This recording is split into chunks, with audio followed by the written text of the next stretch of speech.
when you say you think in pictures, what do you mean by that? And in what contexts, if you give an example, does that seem to be most useful in your life? Just before I answer, do you have an internal monologue? Yeah. Okay, cool. Because I think different people think internally in different ways. Not everyone has an internal monologue. Not all people can think in pictures. So there's probably different ways that you and I don't think, but many people do. For me, it really depends on the situation. So if I'm imagining or thinking about a series of events, what could happen, how would I react, what my plan is, that's usually a vocal thing. There's the internal monologue, two or however many different sides. Because, I mean, I don't know why, but I guess it sort of mimics reality in some sense. When I'm considering how to build something, talking specifically about a geometric problem or putting something together or designing something, because both with electronics and mechanics, it tends to be sort of drawings of lines and shapes and things like that. That's usually a lot more visual to me.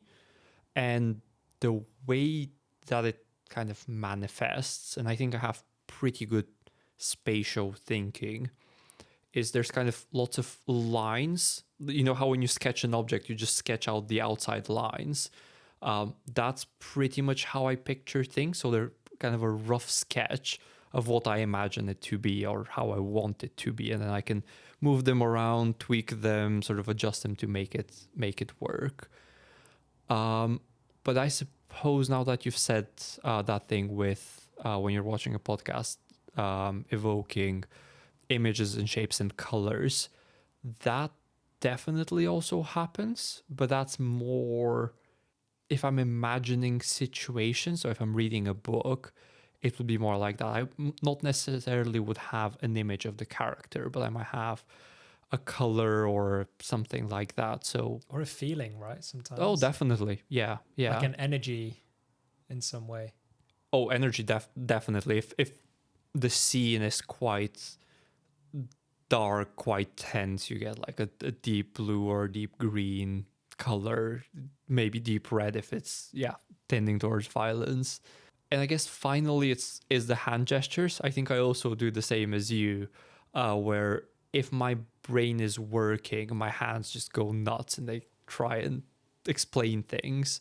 And the best way I've seen this is one of my math teachers pointed out, is when I'm solving a problem, and more so when I'm explaining my solution to someone else, I would kind of write in the air, not so much because you can read it. That's I'm very much aware you can't read even if I draw it on a piece of paper, you wouldn't be able to read it because my handwriting is terrible.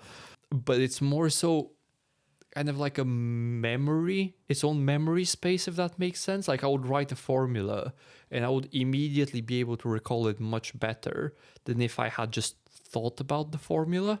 Something probably stems from the fact that normally when you solve problems, you solve them on a piece of paper, writing that down. So I guess it's a mimicry of that, but it really helps me remember things, and especially for calculations or drawings also, drawing lines, things like that. It's almost like, have you ever held a sparkler? You know, those little firework Oh things? yeah. And you're sort of drawing. Have you ever tried drawing? And you move it very quickly. You move it very quickly, but it leaves a trail. Because it's right? so momentary trail. I think there's something about 100%. It which is like that, where it doesn't stay there indefinitely. It just stays there long enough that it frees up some bandwidth in your brain to think about some other things. And in that process of continuously, leaving an imprint on the spatial environment around you and linking to the next thought and linking to the next thought, you convey an idea in a much richer way than if you had to sit there and think about it from A to Z on a piece of paper.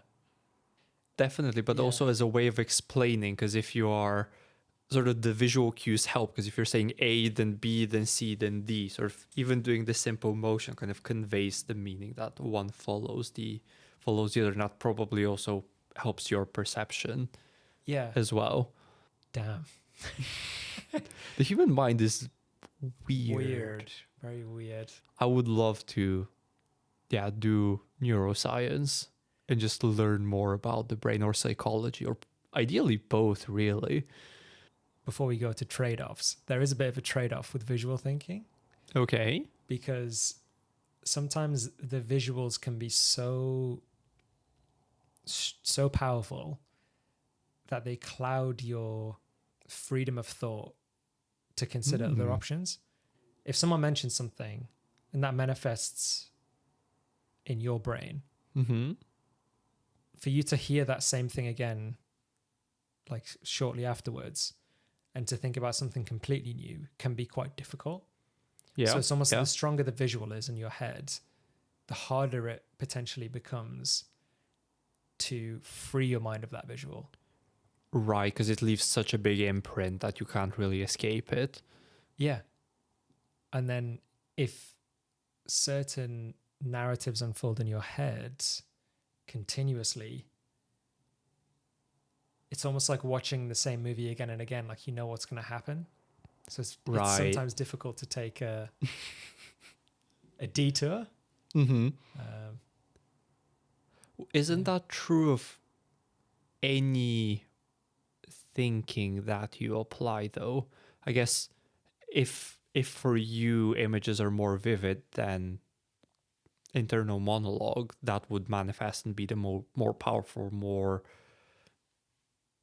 burdening is not the right word, but yeah, you know what I mean. But for someone who is thinking less visually but has a stronger dialogue, maybe they get wrapped up in the same conversations.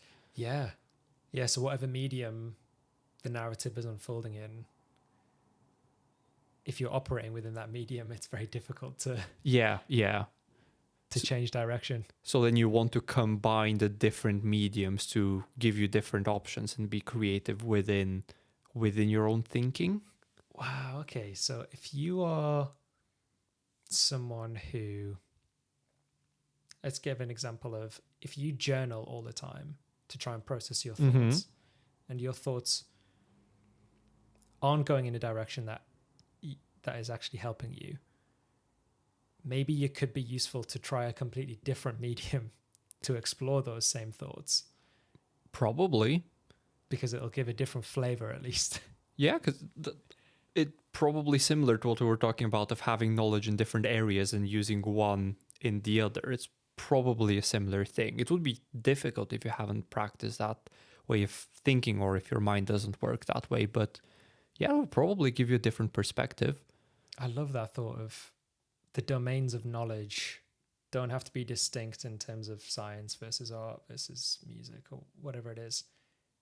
It can actually be within the same domain, but span different dimensions or different mediums. Yeah, absolutely.